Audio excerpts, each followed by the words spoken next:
Então, pessoal, com relação aos métodos, a gente viu aqui já quais são as fases que a fêmea tem de reprodução, o que eu preciso conhecer de trato reprodutivo dela para entender como é que essa reprodução vai ocorrer, qual é o tipo de animal que é interessante eu selecionar para que eu tenha uma reprodução bem-sucedida, quando que isso se inicia, que é na época da puberdade, e no caso da fêmea tem a questão das fases, né, que é o ciclo estral, onde o desejável é que essa reprodução ocorra durante esse período, que vai ser a época em que essa fêmea vai estar apta a ser fertilizada.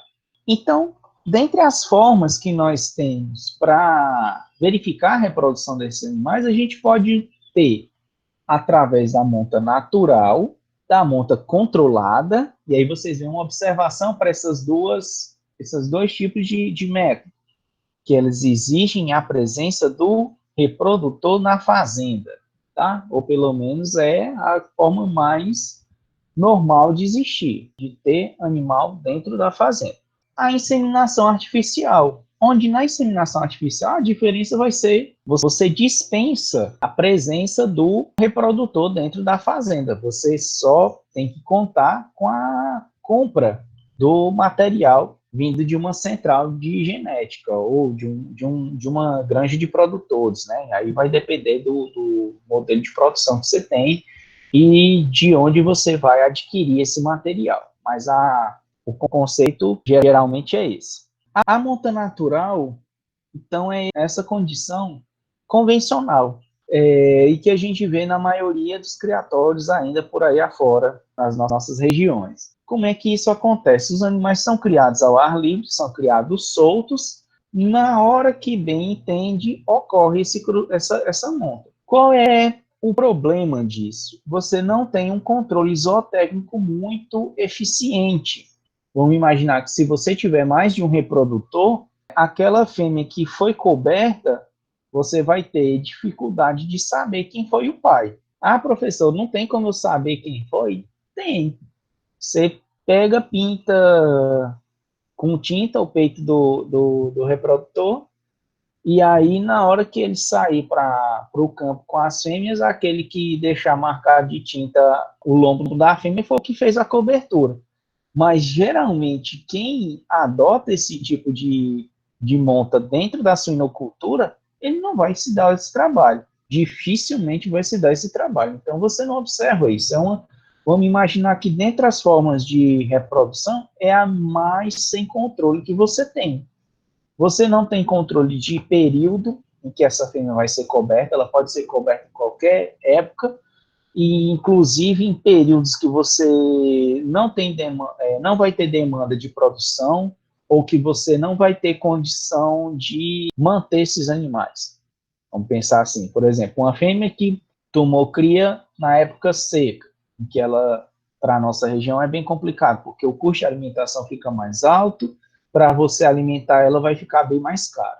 E aí, às vezes, você não tem interesse de produzir leitão nessa época, porque quando você vai fazer a contabilidade da produção, o custo do quilo do leitão saiu muito caro e o preço de venda desse leitão não paga ou praticamente só empata o teu gasto.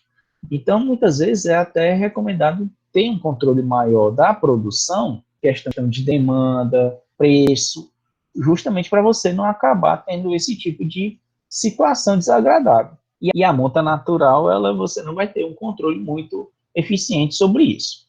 Até porque vai naquela condição que a gente fala, que vocês já comentaram, inclusive. O macho vai estar com a fêmea todo o tempo. Você não observa o cio na fêmea, né? Ou pode até observar, mas quando você observar, o macho já tem feito a cobertura, e aí isso tudo acaba ficando fora do seu controle. Ah, professor, a monta controlada pode acontecer com as fêmeas que estão sendo criadas a campo? Até pode, desde que você não tenha o macho dentro do sistema, que ele fique fora do alcance delas, para que chegar num determinado período que você queira que essas fêmeas sejam cobertas, você apresenta o macho para elas, e aí a partir daí elas vão ter manifestação do cio e você faz a cobertura. Qual é a vantagem disso? Você tem animais, uma questão bem mais controlada da produção, você consegue fazer com que tenha um planejamento bem mais alinhado. Por exemplo, não, eu quero que as fêmeas tomem cria só no mês de julho. Então, eu preparo esses animais para quando for no mês de julho, eu levar lá o reprodutor, elas manifestarem o cio e serem cobertas para ter os seus filhotes lá para outubro, novembro. Então, é mais ou menos essa a questão, né? Planejamento da reprodução. É isso que a gente espera com a monta controlada. Então, vocês veem aqui um manejo comum dentro das granjas, o manejador passar com o reprodutor no corredor e ficar fazendo esse toque do focinho com as fêmeas. Tá? Então, ele vai lá, faz o toque do focinho com as fêmeas vão apresentando o cio. Esse outro camaradinho que está aqui, ele está fazendo o seguinte, ele já está identificando as fêmeas que estão apresentando o cio. Qual é o comportamento que ela vai ter ao apresentar o cio? Ela aceitar ele montar nela. Então, como são animais muito grandes, né, a gente não entende que isso é um maltrato. Até porque ele não vai ficar pulando em cima dela como um animal de rodeio. Ele só vai fazer uma pressão, uma leve pressão, sobre a região lombar dessa fêmea. Se ela ficar imóvel com essa pressão, é sinal de que essa fêmea vai estar pronta para a reprodução.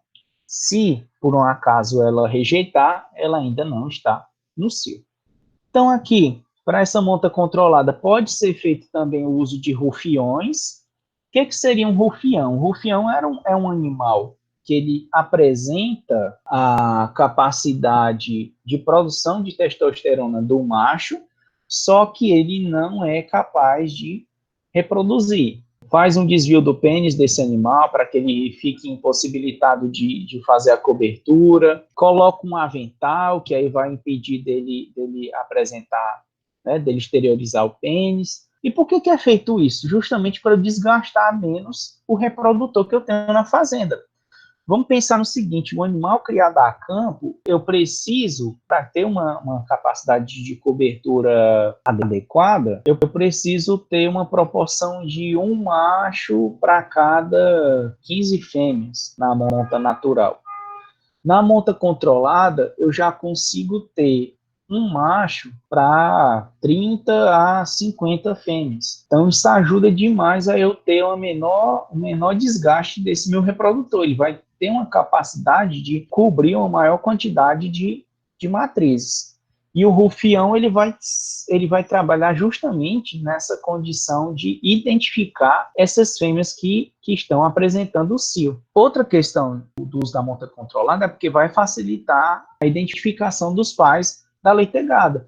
Porque eu vi qual foi o animal que fez a cobertura. Eu acompanhei todo o processo. Se a fêmea não repetir cio, eu sei que foi aquele animal eu sei que aquele animal é o pai da criança. Não precisa fazer teste de DNA, nem outra coisa parecida para eu ter certeza disso. Né?